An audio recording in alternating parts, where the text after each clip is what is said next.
Hey everyone, welcome back. Today we're doing day 4, classes versus instances in C++. And we'll be learning specifically the difference between a class, a blueprint for objects of that type, and an instance, an object or an instance of a certain class type.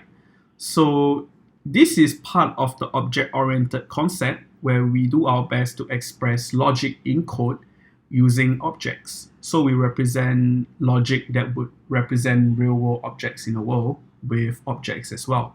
So in this case, we have to write a person class with an instance variable age over here on line 6 and a constructor that takes in an integer initial age and check whether if initial age is less than 0, in other words negative. And if initial age is negative, we will be printing to the console that age is not valid and that we would set the age to 0 instead. And in addition, we must also write two instance methods, miold and yearsPass. For miold, we will check whether if the current age instance variable for this person object is less than 13. If that's the case, we print you are young. If age is less than 18, then you are a teenager. Otherwise, print you are old. And for yearsPass, like the name suggests, we would just be increasing the age instance variable by 1. For this question, we do not have to worry about the input and the output. HackerRank has already defined the logic for reading in each of the lines and assigning them to an integer and using that to construct a person object. So to be specific, we are doing it over here on line 30. For the first line, we're reading in the number of lines to read. And on line 32, we are reading in every single age that comes afterwards. And we are creating a person object by calling the constructor like this. So we're also calling the two instance variables that we'll be defining. And miold will write out to the console. So that's why in the sample output, you see all of these outputs. And notice that the first line is age is not valid because that's coming from the constructor over here. But as you can see, the constructor and the two instance methods are not implemented yet. So that is our job for this task. With that, let's get started. The first thing that we will do is implement the constructor. And the constructor is specifically on line 12 to line 15.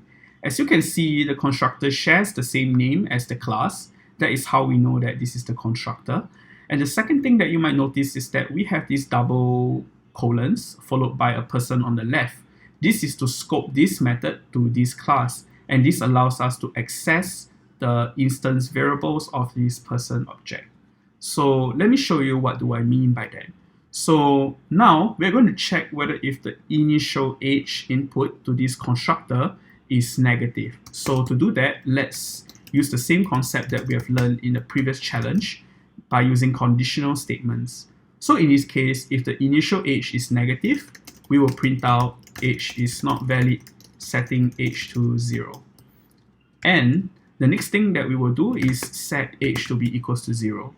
So as you can see, notice that C++ is not complaining because we were able to access the age within the person class, and they recognize that this age over here is really referring to the instance variable over here. So just for information, if we had deleted this, C++ would be confused in a sense like this is supposed to be the constructor over here. And now that we know that the initial age is not negative, if the initial age is 0 or positive, then what we can do is set this age instance variable to initial age like this. So that's pretty much it for the constructor implementation. The next thing is to implement miold. So to do that, we can do a couple of conditional statements as well. So if age is less than 13, we will see out you are young. Okay, one thing that I missed out in the constructor is to add this end line character so that it prints the next line on a new line. So this new line character tells the console that the next line should be on a new line. So now we are checking if age is more than or equals to 13 and age is less than 18.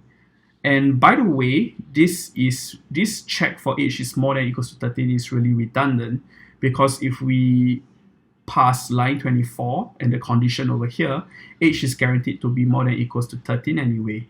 But I figured it's a good time to just refresh you on these double AND operators to concatenate two conditions. So I will leave it like this for now, and I will remove it and prove to you that removing it is still going to make this work. So in this case, you are a teenager and line, and otherwise see out, you are old and line. And that's pretty much it for Am I Old implementation. Years past will just be incrementing the age instance variable by 1. And that's pretty much it for the implementation. Let's run this. Okay, this passed. And this works. So just to prove to you that this age variable is, this age check for age more than or equals to 13 is redundant, let's delete this and try submitting this code again. And as you can see, this still passes the test cases. And the reason is, like we discussed, if you pass line 24 condition, age is going to be more than or equals to 13 anyway. So there's no need for us to check whether if age is more than or equals to 13. One final thing is that we can introduce one nice syntactical trick to shorten this to one single line. And there is this nice syntactical trick called ternary operators. Ternary operators allows us to simplify if-else statements using cryptic question mark signs and the colon sign. And let me show you what I mean by that. So ternary operators allow us to consolidate if checks and else checks into a single line. So what I'm doing over here is I am consolidating them into this cryptic expression like this.